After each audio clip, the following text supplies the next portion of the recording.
चलिए भी next topic आपका स्टार्ट करते हैं एडवांस अकाउंटिंग में। नेक्स्ट टॉपिक है अकाउंटिंग स्टैंडर्ड 29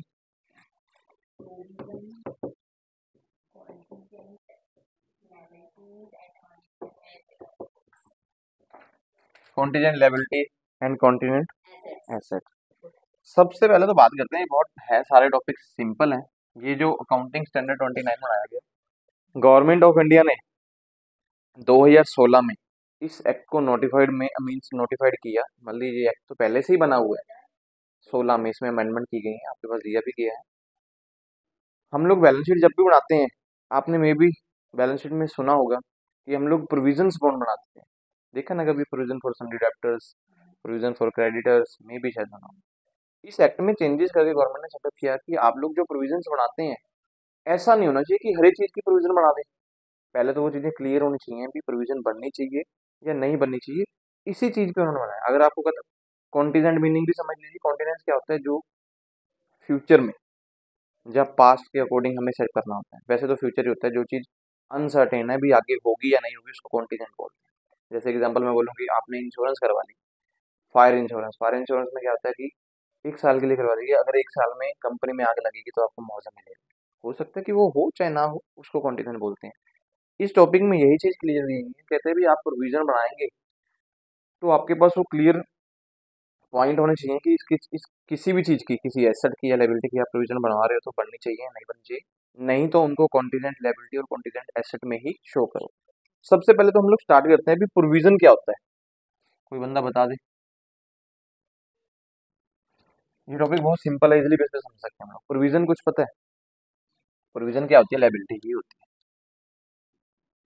प्रोविजन जब भी आप बनाओगे, देनदार ही बोला जाता है। Provision is a liability. उसके बाद लायबिलिटी क्या होगी भाई? अगर बोल दे भाई लायबिलिटी को अगर डिफाइन करने बैठे हैं, प्रोविजन तो समझ गए ना। प्रोविजन का मतलब क्या है? Provision is a liability. तो लायबिलिटी क्या होगी? लायबिलिटी क्या होती है? प्रेजेंट ऑब्लिगेशन होती है। इज ए ऑब्लिगेशन मतलब कि आज के टाइम में हमारी जिम्मेवारी बन जाती है कि किसी के पैसे हमने देने हैं। पॉइंट क्लियर हो गया ना। फिर उसके बाद अगर बात करें प्रेजेंट ऑब्लिगेशन क्या होगा, अगर इसको डिफाइन करने बैठे तो ये तो पॉइंट क्लियर हो गया। प्रोविजन हमारी क्या है? लायबिलिटी। लायबिलिटी क्या है? इज ए प्रेजेंट ऑब्लिगेशन मतलब कि हमारी आज की जिम्मेवारी बनती है। प्रेजेंट ऑब्लिगेशन मतलब क्या हो सकती है? इसको हम बोल सकते हैं ऑब्लिगेशन, हम बोल सकते हैं ऑब्लिगेशन प्रोबेबल। मैं बताता हूँ, probable on balance sheet date. जब हम लोग बैलेंस शीट बनाने जा रहे हैं, प्रोबेबल मीन का इसमें ये वर्ड आया है प्रोबेबल। प्रोबेबल का मतलब होता है कि मोर लाइकली देन और नॉट। हो सकता है कि बैलेंस शीट डेट के ऊपर हमारी जिम्मेवारी बनती है कि हम उसको बैलेंस शीट में ऐड करें या फिर ना करें। प्रोबेबल का मतलब यही होता है ना, लाइकली नॉट और यस, हो सकता है या ना हो सकता हो। हमेशा इस चीज में देखा जाएगा कि प्रोविजन। मैं एग्जांपल आप लेते हैं भी, आपकी कंपनी है, आपकी कंपनी के ऊपर केस लग गया। एग्जांपल, केस लग गया है जिसमें हमें पता है कि 50 लाख का जुर्माने का प्रावधान है। आपका जो सीए है, आप सीए से डिस्कस करेंगे क्योंकि जिसको आपने हायर किए हुए कि हमारी कंपनी के ऊपर कोई केस लग गया है। सीए आपको बोलता है कि आपकी कंपनी में केस में दो चीजें हैं। 90% चांस है कि हम लोग केस हारेंगे हारेंगे, मीन्स हम लोग डिफीट होंगे ही होंगे। और 10% चांस है कि हम लोग सेव हो जाए। 90% चांस जब बंदा आपको बोल रहा है कि 50% से ज्यादा चांसेस है कि हम लोग, उनको पता है कि हमें हारना है और हमें जुर्माना भी कितना देना पड़ेगा? 50 लाख। जब आपको पता हो कि आपके पास कोई भी ऑप्शंस नहीं है अवेलेबल, तब आपको प्रोविजन बढ़ानी चाहिए। हमें पता है ना भी अब केस लगा हुआ है, सीए 100% श्योर है, जो आपका कोई लॉयर है वो 100% श्योर है कि आप नहीं बचोगे भाई, आपको जुर्माना देना पड़ेगा। तो हम क्या बनाएंगे? उस टाइम पे प्रोविजन बनाते हैं। पॉइंट क्लियर हो गया। हमने बैलेंस शीट में जो प्रोविजंस बनाते हैं वो इसी टॉपिक को इसलिए अमेंडमेंट किया गया कि आप हमेशा उस चीज को साथ में लेके देखिए कि जो चीज आगे फ्यूचर में होनी है, प्रोविजंस का मतलब क्या होता है कि फ्यूचर में होगा, उसके लिए हम एडवांस में पैसे रख लेते हैं। प्रोविजन फॉर हम बना लेते हैं ना current liability, provision for सन्डी debtor क्या आती है, हमें ऐसा लगता है कि ये पैसा रिकवर नहीं होगा, आज ही इसके लिए पैसा लग रहा है, वो एसेट्स में है। अकाउंटिंग स्टैंडर्ड जो टॉपिक आपका डील 29 जो डील कर रहे हो करंट लायबिलिटी से, आपकी लायबिलिटी से ही डील करते हैं। वैसे कंटीजेंट एसेट जो अकाउंटिंग स्टैंडर्ड होल से डील करता है, लेकिन इकट्ठा हम डील साथ में कर लेंगे। पहले लायबिलिटी की बात करते हैं। हमें पता है कि अब केस ऐसा लगा कि लॉयर बोल रहा था कि भी आपको 90% चांसेस है कि आपको भाई हारेंगे ही हारेंगे हम लोग, हमें जुर्माना देना ही पड़ेगा, 10% चांस है सेविंग का। जब आपके पास फर्दर कोई भी ऑप्शंस ना हो तब आपको प्रोविजन बढ़ानी चाहिए। अगर आपके पास फर्दर ऑप्शंस हैं तो आपको प्रोविजंस नहीं बढ़ाना चाहिए, फिर उसको आप कॉन्टीजेंट लायबिलिटी ही दिखा सकते हो। अब मैं बोलूँ कि मेरे पास लायबिलिटी बन रही है कि भाई 50 लाख मुझे देना पड़ेगा फ्यूचर में, फिक्स हो गया तो मैं बढ़ा दूंगा provision for the liabilities 50 lakh रुपए पहले ही अलग रख लूंगा मैं कि मुझे ये पैसे देने ही देने हैं फ्यूचर में, तो आज ही रख लेता हूँ, फिर पता हो सकता है कि आगे आपके पास ऑप्शन हो ना हो। लेकिन जब भी कहते लायबिलिटी बनाऊंगे उसमें एक पॉइंट और भी क्लियर करना चाहिए, इसको हटाऊं। अगर लायबिलिटी बना रहे हो तो उसमें कहता है ये चीज भी देखो, नो रियलास्टिक अल्टरनेटिव सेटलमेंट।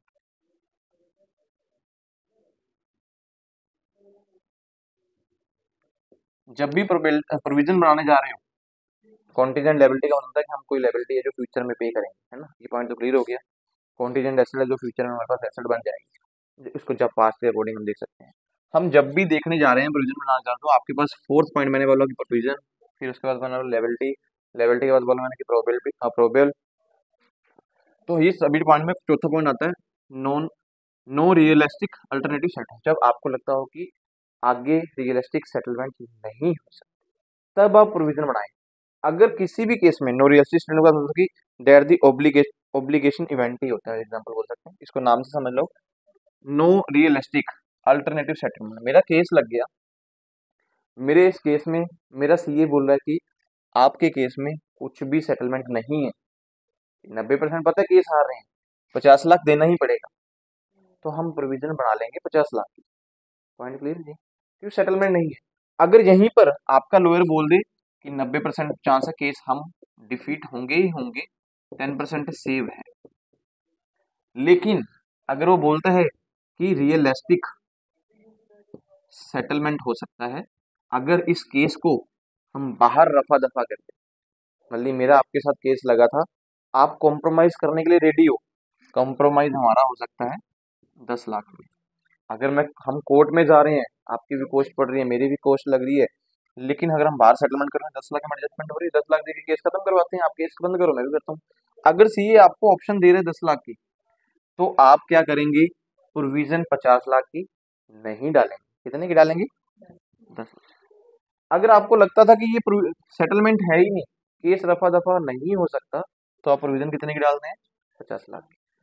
यही इस टॉपिक में समझाने की उन्होंने पॉइंट क्लियर किया है कि जब भी कोई केस होगा, कोई कंपनी आपको जैसे आपको एग्जांपल पूछी जाएंगी, मे भी आपकी इस टॉपिक के लास्ट में दी हुई है, सिंगल गारंटी के ऊपर, ऑफशोर के ऊपर, अलग अलग पॉइंट लिखे हैं उन्होंने, क्वेश्चन बना दिया जाता है, उसमें आपको पूछते हैं कि इसमें प्रोविजन बनेगी या नहीं बनेगी, आप इसमें इसको प्रोविजन बनाएंगे या फिर कॉन्टीजेंट लायबिलिटी दिखा देंगे अपने अकाउंट बैलेंस शीट में।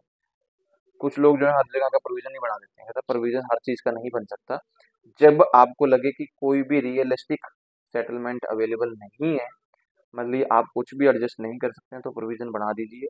अगर प्रोविजन सॉरी सेटलमेंट हो सकती है तो प्रोविजन बढ़ाने की जरूरत नहीं है, आप उसको कॉन्टीजेंट बनाओ। जब आपको पता ही नहीं फ्यूचर में क्या होगा, तो आप कॉन्टीजेंट लायबिलिटी में दिखा दो कि जब फ्यूचर में होगा तब देखेंगे, उसकी प्रोविजन आज मत बनाओ। ये पॉइंट क्लियर हो गया जी, हम प्रोविजन समझ गए, जो प्रोविजन जब बनेगी तो किस हिसाब से बनेगी, ये टॉपिक में इसी हिसाब से ही आगे चलते हैं। एग्जाम्पल आपके पास, मैं एग्जाम्पल केस स्टडी बताता हूँ। A truck is purchase which is required to be checked from transport authority at regular interval 3 years। कोई ट्रक हम लोग परचेज कर लेते हैं, उसका हमें पता है कि इसको 3 साल बाद रेगुलेटरी अथॉरिटी के पास चेक करवाना ही पड़ता है, ठीक है जी। हर बार 3 साल बाद आपको अपना चेक जो है रेगुलेटरी ऑटोमेशन ऐसे बोल सकते हैं कि आरटीओ के पास लेके जाना पड़ेगा। The provision for expenditure of such checkup is not required to be made in current year as there is elastic alternative settlement the truck में बी डिस्पोज आफ्टर ईयर्स। कहता भी इस तरह के केस में, मान लो मैं एग्जांपल, उसने बोला कि ये ट्रक हमने खरीद लिया, जितने का भी मर्जी खरीदा हो, आफ्टर 3 इयर्स इसको चेकिंग के लिए लेके जाना पड़ता है। चेकिंग में हमारी कॉस्ट पड़ती है, वैसा एग्जांपल लिखते हैं, जब चेकिंग में जाएंगे तो हमें ऐसा लगता है कि चेकिंग में कॉस्ट जो है 5 लाख की लगती ही लगती है, कि जब आरटीओ दफ्तर लेके जाएंगे या पासिंग करवाने जाएंगे 5 लाख लगने ही वाला है। क्या इसकी प्रोविजन बनेगी या नहीं बनेगी? आप क्या कहते हैं? एक चेक ट्रक मैं खरीद रहा हूँ, उसको 3 साल बाद, चाहे 10 साल बाद लगा लो, चाहे 3 साल बाद लगा लो, भी 3 साल बाद रेगुलेटरी अथॉरिटी के पास चेक करवाने के लिए जाना ही पड़ता है। उसको जब हम लोग चेक करवाने जाते हैं तो हमें पता है कि हमारा लगभग 5 लाख रुपए हर बार खर्चा आता है। तो इस केस में कहता भी आपको लगता है कि इसकी प्रोविजन बननी चाहिए? आज हमें पता है कि बैलेंस शीट हम बना रहे हैं, क्या हम आज ही प्रोविजन में बना लें प्रोविजन फॉर ट्रक या प्रोविजन फॉर एसेट 5 लाख रुपए? तो क्या बोलते हैं इस केस में? आपको लगता है कि रियलिस्टिक जो हमारे पास ऑप्शन थी, जो रियलिस्टिक अल्टरनेटिव सेटलमेंट की अवेलेबल है या नहीं? क्यों भाई? फिक्स हो सकता है कि आपका ट्रक जो है आप पहले ही बेच दें? ट्रक को फिक्स थोड़ी है, हो सकता है कि आप ट्रक पहले ही सेल कर दें, ना जाना पड़े आपको। हो सकता है ट्रक का एक्सीडेंट वगैरह हो जाए, खत्म ही हो जाए ट्रक। जब आपके पास रियलिस्टिक अल्टरनेटिव ऑप्शंस अवेलेबल हैं तो आपको प्रोविजन बढ़ाने की जरूरत नहीं है। जब आपको लगता है कि अवेलेबल नहीं है, हमें पता होता है कि भाई ट्रक में ऐसी और कोई कंडीशन अवेलेबल ही नहीं है, ये बिकेगा भी नहीं, ना इसके एक्सीडेंट होने के चांसेस है, तो हमने यहाँ पे खड़ा कर दिया, अपने ऑफिस में सिर्फ एज ए शॉप पीस रख लिया, फिर भी चेकिंग करवाने जानी पड़ेगी, फिर तो प्रोविजन बढ़ा लीजिए। अगर आप उसको बिजनेस में यूज कर रहे हो, आपके पास ऑप्शन है ना, वो बेच भी सकते हैं। जो थोड़े भी इतने साल में हम लोग बेचेंगे नहीं, उसको बेच देंगे या कोई और काम करवा लेंगे, तब हम क्या करेंगे, उसको किस में दिखाएंगे? कॉन्टीजेंट एसेट या कॉन्टीजेंट लायबिलिटी में दिखाएंगे। ट्रक हमारी एसेट है तो हम एसेट में दिखाएंगे। अगर इसके ऊपर पैसे देने वाले हैं, अगर हम बोलते हैं कि देने ही पड़ेंगे 5 लाख, तो हम लोग लायबिलिटी, ये 5 लाख रुपए हमने आज पहले ही लायबिलिटी में दिखा दिया। प्रोविजन मत बनाइए उसे। प्रोविजन तब बनाइए जब आपको लगता है कि ये पैसे 100% देने पड़ेंगे, कोई भी ऐसा सेटलमेंट नहीं हो सकता। पॉइंट क्लियर हो गया जी? उसके बाद हमारे पास आता है प्रोविजन फॉर ऑनरियस कॉन्ट्रैक्ट। हमारे इसी में बनता है टॉपिक में ऑनरियस कॉन्ट्रैक्ट। इसी टॉपिक में आगे बीच बीच में कहीं लिखा हुआ है, ये अकाउंटिंग स्टैंडर्ड 29 में ही कंप्लीट हो रहा है, आगे पास के इसमें कहीं ना कहीं लिखा होगा कोई वर्ड में। ऑनरियस कॉन्ट्रैक्ट जो प्रोविजंस इसमें कैसे बन सकती हैं, सबसे पहले तो पता होना चाहिए कि ऑनरियस कॉन्ट्रैक्ट क्या है, तब प्रोविजन बढ़ाने के बारे में सोचेंगे। ऑनरियस कॉन्ट्रैक्ट क्या होते हैं? Which the unavoidable cost of the meeting the obligation under the contract exceed the economic benefit expected to the recovered under it. कोई ऐसा कॉन्ट्रैक्ट जिसमें आपको पता है कि आपकी अनअवॉइडेबल कॉस्ट है, आपको देनी ही पड़ेगी। पॉइंट समझते हैं? कोई कोई भी चीज ऐसी आप काम कर लें जिसमें आपको पता है कि जिसकी कॉस्ट हमें ना चाहते हुए भी देनी पड़ेगी, उसमें ये कंडीशन हो सकती है कि आपका जो इकोनॉमिक बेनिफिट एक्सपेक्टेड है वो उसमें रिकवर ना हो। पॉइंट समझ गए? आप अपनी लैंग्वेज में डिफाइन करना चाहते लिख सकते हैं, इसको डेफिनेशन में लिखवा देता हूँ। ऑनरियस कॉन्ट्रैक्ट क्या होगा? Which the un contract in which the unavoidable cost of meeting the obligations under the contract, meeting the obligation under the contract exceed the economic benefit expected to be recovered under it। ठीक है जी? कोई भी ऐसा contract जिसमें unavoidable cost होती है, वो हमारी कई बार बढ़ जाती है, हमारा जो इकोनॉमिक बेनिफिट होता है उस कॉन्ट्रैक्ट में उससे भी ज्यादा। मान लो मैं एग्जांपल बताता हूँ, कोई एक ओनर पर्सन है, एग्जांपल हम लोग रेस्टोरेंट चलाना चाहते हैं, ठीक है जी? रेस्टोरेंट के लिए मैं कहता हूँ मुझे जमीन की जरूरत है, मैं जो जमीन लूंगा या कोई बिजनेस करूंगा, कुछ भी लगा लीजिए, बिजनेस में मैं जमीन खरीदना नहीं चाहता, मैंने क्या कर ली कि जमीन जो है लीज पे ले ली। लीज का मतलब क्या होगा, ठेके पे ले ली। जिसमें मैं एग्जांपल, मुझे 5 साल के लिए, 5 इयर्स के लिए जमीन ठेके पे ले ली, चाहे मैं इस पे यूज करूं चाहे ना करूं, मुझे 5 साल का आज अगर मैंने कॉन्ट्रैक्ट कर लिया है तो 5 साल मुझे वो ठेका देना ही पड़ेगा। अगर मैं वो ठेका पे करूंगा, उसकी कीमत मैं एग्जांपल मान के चलता हूँ कि 5 साल में मुझे 10 लाख फिक्स ही है, जो पे करना ही पेगा।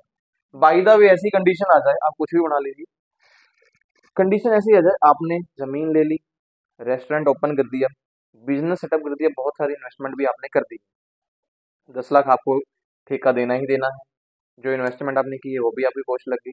अभी रेस्टोरेंट मेरा 1 या 2 साल ही चल पाता है। कई बार हमें ऐसा लगता है 1-2 साल हम सफर करके चला रहे थे, हमें ऐसा लगता है कि इसको बंद करना है। क्या ये कॉन्ट्रैक्ट जो आपने लीजिंग का किया था वो खत्म होता है? नहीं होता ना। इस तरह के केस में क्या होता है कि हमारी जो लगाई हुई कॉस्ट है वो तो हमें पे करनी ही पड़ेगी। भाई आप चाहे बिजनेस चलाओ चाहे ना चलाओ, 5 साल का जो ठेका था 10 लाख रुपए आपको देने पड़ेंगे। मतलब जो आपका एक्सपेक्टेड बेनिफिट था, आप सोचते थे कि मैं अगर 10 लाख लगा के या 20 लाख लगा के जो रेस्टोरेंट चलाऊंगा, हर साल मैं पैसे कमाऊंगा 5-5 लाख, मतलब 25 लाख कमाऊंगा, अगर 10 लगा के 25 कमा रहा हूँ। कंडीशन ये है कि आपने पहले 2 साल में सिर्फ 2 लाख कमाए, अभी आप सोचते हो कि बंद करो भाई, ये रेस्टोरेंट हमारे ऊपर बर्डन पड़ रहा है। 2 लाख कमा रहे हैं, जो रिकवर हो गए, लेकिन ये 10 लाख तो जा रहे हैं। इस तरह के कॉन्ट्रैक्ट को क्या बोलते हैं? ऑन रिस्क कॉन्ट्रैक्ट, जहां पे आपके पास कोई भी कंडीशन अवेलेबल नहीं होती, आपके पास खर्चा होना ही होना है 100%, तो आप प्रोविजन बना देंगे। हमें पता है ना कि ये 5 साल ठेके पे ले ली, 10 लाख देना ही देना है, इसका कोई और ऑप्शन नहीं है। आप ऐसा तो नहीं है लीजिंग की जमीन किसी और बंदे को ठेके पे दे दोगे, कभी भी ऐसा कॉन्ट्रैक्ट नहीं, इसके साथ ठेका किया है। अगर वो बंदा किसी को दे दे बात अलग है, लेकिन आप नहीं दे सकते हैं। आप किसी की प्रॉपर्टी को बेच भी नहीं सकते हैं जहाँ पे बिजनेस करना है। तो no realistic options, alternative options आपके पास अवेलेबल नहीं है, तो आप प्रोविजन बना देंगे। पॉइंट क्लियर होगी? अभी इस टॉपिक में हमारे पास जो क्वेश्चन आगे जैसे कॉन्टीजेंट लायबिलिटी या कॉन्टीजेंट एसेट की बात होगी, वो इसी बेस पे होगी कि आप बैलेंस शीट में जब भी बनाते हैं प्रोविजंस तो सोच के बनाइए। अगर तो आपको लगता है या पास्ट को देखते हुए या फ्यूचर को देखते हुए आप कोई ऑब्लिगेशन बन रही हैं, जिम्मेवारियां बनती हैं आपकी, जिसमें प्रोबेबल है कि हो सकता है हमें, हो सकता है इसमें चेंजेस हो भी जाए ना भी हो, फिर हम लोग प्रोविजंस बना देंगे। अगर बिल्कुल ही पॉसिबल नहीं है, प्रोविजन हो ही नहीं सकते, कुछ भी चेंजेस नहीं है, तो आप प्रोविजन बनाएंगे। अगर पॉसिबल है तो आप पेंडिंग रख लेंगे, उसका नाम आप कॉन्टीजेंट एसेट और कॉन्टीजेंट लायबिलिटी ही बनाएंगे। वेरी वेरी इंपॉर्टेंट है ये ऑन रिस्क कॉन्ट्रैक्ट, आप एग्जांपल दे सकते हैं। हाँ जी, जब भी इस चीज को समझने बैठेंगे मतलब कि, तो इसको आप वेरी वेरी इंपॉर्टेंट में बता सकते हो। अभी बात करते हैं कॉन्टीजेंट लायबिलिटी।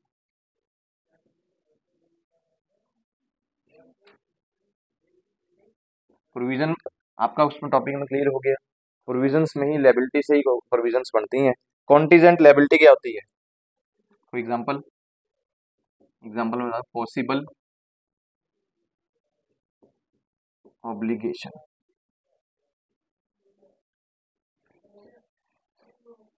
कॉन्टीजेंट लायबिलिटी को क्या बोलते हैं? Possible obligation. अभी बात करेंगे पॉसिबल ऑब्लिगेशन क्या होता है, हमने पीछे पढ़ा है, मैंने प्रोविजन जब लिखाया था। पॉसिबल ऑब्लिगेशन तो जिम्मेवारी है, पॉसिबल ऑब्लिगेशन क्या बनेगा? Means obligation not probable on balance sheet date. हो भी सकती है और नहीं भी हो सकती है, कॉन्टीजेंट ऐसे ही होगा। Contingent liability is a possible obligation as a result of past event whose existence depend upon the occurrence or the non occurrence of future event। जो कुछ भी हमने पास में किया था उसका फ्यूचर में या प्रेजेंट में काम हो भी सकता है या नहीं हो सकता, which is not fully with in the control of the enterprise. ये इंटरप्राइज के फुली कंट्रोल में नहीं होता, उसको हम बोलते हैं कॉन्टीजेंट लायबिलिटी। जब भी कहता कम, आप इस पॉइंट को समझ के चलेंगे कि अगर आपको अपनी बैलेंस शीट में प्रोविजन दिखानी है तो पॉइंट क्लियर कर लीजिए कि अगर आप किसी भी केस में प्रोविजन बना रहे हो तो ध्यान देखिए कि नो रियलिस्टिक अल्टरनेटिव ऑप्शंस नहीं होने चाहिए, तो आप प्रोविजन बना दीजिए कॉन्टीजेंट लायबिलिटी के अकॉर्डिंग। आपकी कंपनी दिखाएगा भी ये लायबिलिटीज हैं कि इसके ऊपर हमें ये पैसा फ्यूचर में देना पड़ेगा, इसका कोई ऑप्शन अवेलेबल, जैसे कि लीजिंग का हमने एग्जाम्पल लिया था, भी कोई भी ऑप्शन नहीं है, ठेका देना ही पड़ेगा, बिजनेस बंद कर दो, चाहे चलाते चले जाओ, अगर लॉस होगा तो भी हमें देना पड़ेगा, तो आप प्रोविजन बना देंगे कि हमने बिजनेस लाया था उसके ऊपर हमें लॉस हो गया तो हम उसकी प्रोविजन आज ही बना देंगे। जब अल्टरनेटिव ऑप्शंस अवेलेबल हैं, जैसे कि ट्रक एग्जांपल लेते हुए, ट्रक को बेचा भी जा सकता है, एक्सीडेंट भी हो सकता है, या फिर हम ट्रक को कहीं पर भी सेल भी कर सकते, कुछ भी कर सकते हैं, पैसा रिकवर कर सकते हैं, तो आप उसको क्या करेंगे, कॉन्टीजेंट लायबिलिटी ही दिखा देंगे, बिजनेस एसेट में दिखा देंगे, अदरवाइज प्रोविजन बना देंगे। कुछ केस ऐसे भी होते हैं, may be situation where present obligation will result in contingent liability, लेकिन कुछ केस ऐसे होते हैं जहां पर आपको कहता भी प्रोविजन की जगह कॉन्टीजेंट लायबिलिटी ही दिखाना पड़ता है। किस तरह से? सबसे पहला point, reliable estimate of the amount of outflow can not be made. जब आपको ये पता ही नहीं होता कि हमारा फ्यूचर में पैसा कितना लगेगा। एक तो पता है ना, भी ट्रक में बोला गया था कि ट्रक हमने खरीदा 5 लाख लगना ही लगना है। जब आपको पता ही नहीं भी फ्यूचर में कितने पैसे पे करने पड़ेंगे, तब क्या आप लोग क्या करेंगे, प्रोविजन नहीं बनाएंगे, फिर आप कॉन्टीजेंट लायबिलिटी ही दिखा देंगे। ये एक ऐसा केस है, पॉइंट समझ गए? आपको केस दे दिया गया, कोई भी केस एग्जांपल आप ले सकते हैं, मैं एग्जांपल आपके केस की लेता हूँ, आपके ऊपर केस लग गया कंपनी में, आपका जो लॉयर है वो बोलता है कि 50% लगा तो 60% हम केस डिफीट ही डिफीट, 40% चांस है कि सेव हो जाए। जब ज्यादा चांसेस डिफीट के हैं, पता है भी हारना ही हारना, तो प्रोविजन बनाएंगे भाई। लेकिन आपका लॉयर को आप बोले भाई कितना खर्चा आ जाएगा, लॉयर क्या बोलता है, नो एडजस्टमेंट, मुझे नहीं बोल सकता, इट्स डिपेंड ऑन दी, जो जज सामने बैठा होगा उसके मूड के ऊपर वो कितना जुर्माना लगाएगा। तो हम उस टाइम पे क्या बनाएंगे अपनी बैलेंस शीट में, ये आपके सीए वगैरह आपको प्रोविजंस बनाते हैं, जैसे कहते हैं भी उस टाइम पे डिसाइड कर लीजिए, जब आपको पता ही नहीं भी अगर केस का सोल्यूशन होगा तो कितने पैसे देने पड़ेंगे, तो उस टाइम पे आप क्या दिखाएंगे, कॉन्टीजेंट लायबिलिटी ही दिखाएंगे, आप प्रोविजन नहीं बनाएंगे। पॉइंट क्लियर जी? ये ऐसी कंडीशंस हैं जहाँ पे प्रोविजंस नहीं बनती। दूसरा point, probability of the outflow of resource is very low. जब आपको लगता है कि पैसे पता है भी जो पे करने हैं वो बहुत ही कम है, बहुत ही थोड़े से लगने हैं, तो आप प्रोविजन बनाने की जरूरत नहीं है, वो तो आप कॉन्टीजेंट लायबिलिटी में शो कर दो, उसके पैसे दे देंगे। अब पता है भी 100-200 रुपये लगने हैं सारे, फिक्स है। अब लॉयर बोल दे कि भाई केस लगा है, 60% डिफीट है, हम हारेंगे ही हारेंगे, 40% केस सेव है। केस लगाया है, लॉयर ने अपनी फीस लेनी है, मान लो लॉयर बोलता है कि 10,000, उसको पूछा जाए भाई इस केस में क्या हो सकता है, आपका लॉयर बोलता है कुछ नहीं करना, एक एफिडेविट लगेगा, एफिडेविट की अमाउंट जो होगी ऑफ ₹100, उसके ऊपर आपको सॉरी फील करके, जैसे कि हम लोग किसी को लिखते रूप में सॉरी फील कर रहे हैं, वो जज को देना है।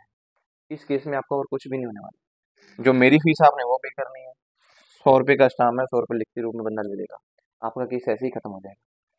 केस में अभी तो लाखों की बात हो रही थी, अभी कम कितने में चल गया, 10,000 200 रुपये, फिक्स है, अमाउंट बहुत ही छोटी है। तो इस टाइम पे आप लायबिलिटी प्रोविजन मत बनाइए, आप उसको भी कॉन्टीजेंट लायबिलिटी ही शो कीजिए। पॉइंट क्लियर हो गया? जब अमाउंट देने वाली बहुत छोटी हो तो प्रोविजन नहीं बनानी चाहिए, तो बोलते हैं कॉन्टीजेंट लायबिलिटी दिखाओ। जब अमाउंट पता ही नहीं तो भी कॉन्टीजेंट लायबिलिटी दिखाओ। कुछ केस ऐसे हमने पीछे कई बार दिमाग में बंदा उलझ जाता है भी ये चीजें कैसे चल रही है। अगर केस फिक्स है, अमाउंट बड़ी है, उसका कोई अल्टरनेटिव ऑप्शंस नहीं बनी है, तो आप प्रोविजंस बना लेंगे। अगर अल्टरनेटिव प्रोविजंस बनती हैं, कहीं पर एडजस्टमेंट हो सकती है, तो प्रोविजन नहीं बनानी। हम लोग बैलेंस शीट जब भी बनाएंगे तो मे भी इन चीज़ों को ध्यान में रखा जा सकता है। इसी में हमारे पास आता है कॉन्टीजेंट एसेट। एसेट में वही चीज़ है, पॉसिबल एप्लीकेशंस, कोई भी आपकी एसेट्स जो हैं वही सारी चीज़ें घूम के आएंगी। Assets is result of past event whose existence depend upon the occurrence or non-occurrence of the future events which is not fully within the control of the enterprise। कोई भी एसेट्स, इसके पास्ट को देखते हुए प्रेजेंट में कोई obligation बन भी सकती हैं, नहीं भी बन सकती, इंटरप्राइज के अपने कंट्रोल में नहीं होता, उसको हम लोग कॉन्टीजेंट एसेट बोलेंगे। वो सारे केस जो हमने अभी पढ़े हैं वही एसेट के केस में भी अप्लाई होते हैं। मीन्स अगर आपको लगता है कि पैसे 100% देने पड़ेंगे और वो ज़्यादा अमाउंट है, इसका कोई ऑप्शंस नहीं अवेलेबल, तो आप प्रोविजंस बना दीजिए। अगर अल्टरनेटिव ऑप्शंस अवेलेबल हैं तो प्रोविजन नहीं बनाना, तो कॉन्टीजेंट एसेट ही दिखाइए। अगर अमाउंट बहुत छोटी है तो भी कॉन्टीजेंट एसेट दिखाइए, उसकी प्रोविजन बताइए। अगर आपको क्लियर नहीं है अभी कितने पैसे देने हैं, तो भी आप कॉन्टीजेंट दिखाइए। हर बार प्रोविजन बनाना जरूरी नहीं है। आपकी बैलेंस शीट्स में ये गवर्नमेंट ने अमेंडमेंट की थी कि आप बैलेंस शीट में प्रोविजन बना देते हैं हर एक चीज़ की, बड़ी बड़ी कंपनी में होता है कि हमने संडे डेप्टर की प्रोविजन बना ली, उसमें प्रोविजन अवेलेबल है ना, वो बोलता है डेप्टर आपके पास अवेलेबल है, हो सकता है कि वो बंदा पैसे दे दे, हो सकता है कि कुछ पैसे दे दे, आपको अमाउंट क्लियर नहीं है तो आप उसको कॉन्टीजेंट एसेट दिखाइए, आप उसकी प्रोविजन मत बनाओ, पहले ही प्रोविजन बना दी, कहता है भी आपने तो काम खत्म कर दिया, कल को ज्यादा पैसे ले लिए फिर क्या करोगे, आपने प्रोविजन बना दी कि 5,000 का प्रोविजन बना दो, और कल को बंदा आपको पैसे दे गया, आपका प्रोविजन तो किसी काम का नहीं था, फिर तो बैलेंस शीट में फिर बार बार एडजस्टमेंट होगी। तो गवर्नमेंट बोलती है कि आप इस चीज को प्रोविजन में मत कन्वर्ट कीजिए, प्रोविजन कन्वर्ट करने के पहले आप केस समझिए, अगर आपको लगता है कि इस केस में ये चीजें जरूरी हैं तो आप प्रोविजन बना सकते हैं, अदरवाइज इसकी जरूरत नहीं होती। इसी में आपकी बुक के ऊपर आपकी रिकॉग्नाइजेशन लिखा है, रिकॉग्नाइजेशन के लिए मैंने आपको बहुत सिंपल सी एग्जांपल दे देखी है, वही एग्जांपल पे ही समझाया, इन एग्जांपल के बेस पे ही हम समझ सकते हैं कि कॉन्टीजेंट एसेट बननी चाहिए लायबिलिटी, उसमें हमेशा पास्ट इवेंट भी देखा जाएगा और फ्यूचर इवेंट भी देखा जाएगा। हमने पास्ट एग्जांपल ही लिया ना कि हमारे ऊपर केस लग गया था, उसका रिजल्ट अभी फ्यूचर में क्या होगा वो पास्ट हमने देख लिया, और फ्यूचर में उसका क्या एक्सपेक्ट होगा। हमेशा कॉन्टीजेंट एसेट और लायबिलिटी बनाने से पहले ये चीजें जरूर देखिए भी कोई काम हुआ है अगर पास्ट में, या अभी बैलेंस शीट बनाने वाले हैं उससे पहले पिछले साल में जो कुछ भी हुआ है वो चीजें हमें देखनी पड़ती हैं, अभी फ्यूचर में हमारे पास क्या इफेक्ट पड़ सकता है, तब भी आप कॉन्टीजेंट एसेट्स और लायबिलिटी को देख के बनाएंगे। इसमें हमेशा प्रोबेबल रहता है कि हो सकता है कि पैसा चला भी जाए और ना भी चला जाए। रियलिस्टिक एस्टिमेट ऑफ ऑब्लिगेशन हमने पढ़ा था कि अगर हम आपके पास रियलिस्टिक भी ऑब्लिगेशन पड़ी हैं, पता है कि ऑप्शन आपके पास हैं, तो आप नहीं बनाएंगे प्रोविजंस, अगर नहीं available realistic, point page number 67 के ऊपर है realistic estimation of the obligation, top के ऊपर दिया हुआ है। अगर आपको लगता है कि कोई ऑब्लिगेशंस आपकी बनती हैं, कोई आपके पास अल्टरनेटिव नहीं है, तो आप प्रोविजन बना देंगे, पॉइंट क्लियर है। उसके बाद कॉन्टीजेंट लायबिलिटी, कॉन्टीजेंट एसेट्स मैंने अभी आपको डिफाइन किया, भी इन सभी केसेस को पीछे देखते हुए हम डिसाइड करेंगे भी एसेट्स बनानी है या फिर कॉन्टीजेंट लायबिलिटी बनाएंगे। इसके अलावा आपके पास जो है प्रोविजंस के अकॉर्डिंग आपको पेज नंबर 70 के ऊपर एग्जाम्पल 71 से स्टार्ट होती है, एग्जाम्पल 1 वारंटी की बनाई है हमने, किसी कंपनी ने दिखा दिया एग्जाम्पल, इसको पढ़ लेते हैं फिर इस टॉपिक को खत्म करते हैं, क्योंकि बाकी तो सारे केस में आप केस पढ़ लेंगे तो आपको पता लग जाएगा कि इसमें प्रोविजन बननी चाहिए या फिर कॉन्टीजेंट दिखाना चाहिए। पहला case, producer provide a guarantee to the customer who buy its product at the point of sale, कोई भी प्रोड्यूसर है अपने कस्टमर को गारंटी प्रोवाइड करता है जब वो गुड्स बेचता है तो। According to the condition of the sale contract, manufacturer agree to the correct any manufacturing flaw that is discovering with the 3 years, आने वाले 3 साल के अंदर किसी भी प्रकार का अगर मैन्युफैक्चरिंग फॉल्ट निकलेगा तो जो प्रोड्यूसर है उसको क्या बोलता है, वो गारंटी देता है 3 साल के अंदर date of the sale, either through repair और रिप्लेसमेंट, या तो रिपेयर करेगा या रिप्लेस आपको वो करके देगा। According to the prior experience it is probable that is more likely than not that some claim will be made in lines on the warranty. अभी इस कंक्लूजन में आप क्या समझते हैं, अभी अगर बंदा क्या कह रहा है, अभी प्रोड्यूसर भी हमने आपको जो प्रोडक्ट बेचा, बहुत सारी कंपनी में ऐसा होता है कि प्रोडक्ट बेच देते हैं, वो पहले प्रोविजन बनाते हैं, प्रोविजन फॉर दी वारंटीज, इतने पैसे की वारंटी बनाती है। अब इस केस में क्या है, वो मतलब आने वाले 3 साल में अगर मैन्युफैक्चरिंग डिफॉल्ट निकलेगा तो हम आपको ठीक करके देंगे या फिर रिप्लेस करके देंगे। इसमें क्या हमारे पास रियलिस्टिक अल्टरनेटिव ऑप्शन अवेलेबल हैं या नहीं है, मैंने कोई प्रोडक्ट आपको बेच दिया, आने वाले 3 साल में उसमें प्रॉब्लम आएंगी तो मैं ठीक करूँगा, क्या इसमें कोई रियलिस्टिक ऑप्शन अवेलेबल हैं, आप इस केस को सोचते हैं तो कंक्लूजन हमें लिखना पड़ेगा, क्या लिखेंगे, रियलिस्टिक ऑप्शंस अवेलेबल है ना भाई, जरूरी थोड़ी है भी मैंने जो आपको प्रोडक्ट बेच दिया अभी 3 साल में वो खराब होगा ही होगा, क्या पता उसकी अमाउंट बहुत छोटी हो जिसको रिपेयर करने बैठे, अभी मान लो आप कोई प्रोडक्ट खरीद लेंगे, उसको प्रोडक्ट जरूर थोड़ी है, अभी आप लोग हर बार प्रोडक्ट चेंज करने में 10,000 रुपये खर्चा आएगा, कई बार एक आधी तार तूर ही हिल जाए बंदा जाके फ्री में ठीक करके आ जाता है। तो हमारे पास रियलिस्टिक अल्टरनेटिव ऑप्शंस अवेलेबल है, अगर हम लोग अपनी बैलेंस शीट में दिखाना चाहते हैं, प्रोविजन दिखाएंगे, हम दिखाएंगे कॉन्टीजेंट लेवल कि हमारी 3 साल के लिए कॉन्टीजेंट लेवल ये बनती है, इतनी अमाउंट हमने रख दी है, भी इतना खर्चा थोड़ा, अगर कॉस्ट बहुत छोटी लगना तो भी कॉन्टीजेंट लेवल, अगर फिक्स पता होता कि अगर ये प्रोडक्ट खराब होगा 3 साल में, हमें पता कि ये रिपेयर नहीं हो सकता, सिर्फ रिप्लेस ही होगा, रिप्लेस होने का मतलब कि आपको प्रोडक्ट नया देना पड़ेगा कंपनी में से, तो उतनी कॉस्ट आपको फिक्स देनी पड़ सकती है, तब आप प्रोविजन बढ़ाएं। अगर आपके पास ऑप्शंस हैं कि वारंटी बेस पे वो ठीक हो जाता है, थोड़ा बहुत खर्चा लगता है, तो हम लोग उसकी प्रोविजंस कभी नहीं बनाते हैं, क्योंकि हमें पता नहीं भी कितना खर्चा आने वाला हो। इन्होंने ये भी लिखी है साथ में एक conclusion, best estimate of cost making goods on product sold prior to the balance sheet date is recognised as provision. अगर आपके पास बेस्ट एस्टिमेट है भी इतना पैसा लगेगा, प्रोविजन बना दो, अगर नहीं है तो प्रोविजंस मत बनाइए, उसको कॉन्टीजेंट लायबिलिटी में ही दिखाइए। दूसरा इलस्ट्रेशन उन्होंने बताया है कंटेनमेंट लैंड, कंटेनमेंट लैंड में बेशर में तो कंटेनमेंट लैंड के अंदर कोई जमीन होती है कंटेनमेंट वाली, पता नहीं इसको छोड़ते हैं। रिफंड प्रोसीजर समझते हैं, कोई पॉलिसी आपने कराई उसका रिफंड प्रोसीजर क्या आता है। In retail establishment has a policy of returning purchase made by the unhappy consumers although having no legal responsibility to do so. कोई रिटेल कंपनी है, वो अपने कस्टमर को एक रिफंड प्रोसीजर देती है कि अगर उनको प्रोडक्ट अच्छा नहीं लगा, जो अनहैप्पी कस्टमर्स हैं उनको रिफंड किस हिसाब से देगी। The company refund policy is well known. Company को अपनी रिफंड पॉलिसी प्रॉपर तरीके से पता है। तो इसमें क्या लिखा उन्होंने, present obligation as a result of past obligation event. हमारी प्रेजेंट ऑब्लिगेशन बनती है एज ए पास्ट ऑब्लिगेशन, जो पुरानी हमने कॉन्ट्रैक्ट जिसको मैंने सेल किसी को किया उसमें हमारी जिम्मेवारी बनती है, हमें प्रेजेंट ऑब्लिगेशन पता है। The sale of goods is obligating event that result and obligating since obligations also come from the customary commercial practice of desire to uphold goods business relation to the active friendly. ये जो काम किया जा रहा है, company refund कर रही है, सिर्फ फैमिली बेस पे रिलेशनशिप बन सके, कस्टमर के साथ हमारा रिलेशनशिप हो, हम लोग प्रॉपर मार्केट में अपनी सेल को बढ़ाते चले, इसलिए a percentage of item are likely to be return be a refund. हमें पता है कि जो चीज़ें हम बेच रहे हैं इसमें परसेंटेज फिक्स है, कितने परसेंट आइटम्स हमारी वापस आएंगी ही आएंगी। Consulting and outflow of resources representing economic gain is settlement. हम उसमें ये भी कंसल्टेंट करके बैठे हैं, इतना हमें आउटफ्लो कुछ ना कुछ पे करना पड़ेगा। तो कंक्लूजन क्या है, a provision is recognise for the best estimate of cost of refund. अगर आपके पास बेस्ट एस्टिमेट अवेलेबल है तो प्रोविजन बना दो। अगर बेस्ट एस्टिमेट अवेलेबल नहीं है, आपने किसी से सलाह भी की, कुछ भी की, आपको नहीं पता भी कितने पैसे वापस आएंगे, तो प्रोविजंस नहीं बनने। मतलब अगर आपके पास अल्टरनेटिव ऑप्शंस होती हैं इसमें, तो आप नहीं बनाते प्रोविजंस। अभी इसमें क्लियर कर देना ना, हमने सेल किया, हमने बेस्ट अल्टरनेटिव पर्सन जो सॉरी बेस्ट हमारे रिजल्ट एक्सपर्ट पर्सन है उससे क्लियर कर लिया, भी इतने फिक्स परसेंटेज वापस आएगा ही आएगा। हम हर बार पता है कि सामान बेचते हैं इतना वापस आता है, तो प्रोविजन बना दो पहले। अगर हमें पता होगा कि कॉस्ट कितनी हमें रिफंड करनी है, मतलब प्रोविजन बना देंगे, उसका अल्टरनेटिव ऑप्शन नहीं है कॉन्टीजेंट। ठीक है, ऐसे ही केस आपको दिए भी जा सकते हैं पेपर में। और हाँ, ये जो टॉपिक हम लोग पढ़ रहे हैं इनमें ये चीज़ भी ध्यान रखिए, आपको 2 नंबर में पूछा जा सकता है कि AS29 किस किस चीज़ का डील कर रहा है। जैसे कि अकाउंटिंग स्टैंडर्ड 29 हमारा डील कर रहा है कॉन्टीजेंट एसेट्स और कॉन्टीजेंट लायबिलिटी के। ये आपको 2 नंबर में याद रखना होगा। ये टॉपिक आपका वो खत्म, कोई पॉइंट है पूछना तो देखिए।